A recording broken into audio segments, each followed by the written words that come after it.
అడ్డబట్ట కట్టని ఆడిపురగల్లా మొలతాడు కట్టని మొగా పొరగల్లా నాకు నరహారం ఇవ్వాలంటే 66 కోట్ల అయ్యలని ఇవ్వాలి, 77 కోట్ల దేవతలని ఇవ్వాలి, 36 కోట్ల మునులని ఇవ్వాలి.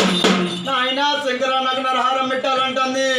మరి బిడ్డ వీడితో సరిపెట్టుకుంటావా ఇంకేమైనా కావాలంటుంది. వామ్మో వామ్మో నరలోకము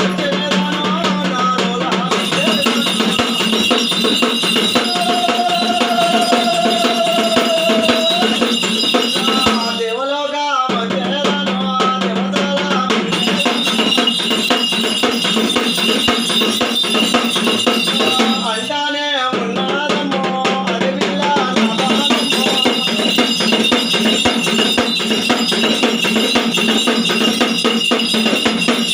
బిడ్డ మరి వీడితో నన్ను సరిపెట్టుకుంటావా ఇంకేమైనా కావాలా అంటాను.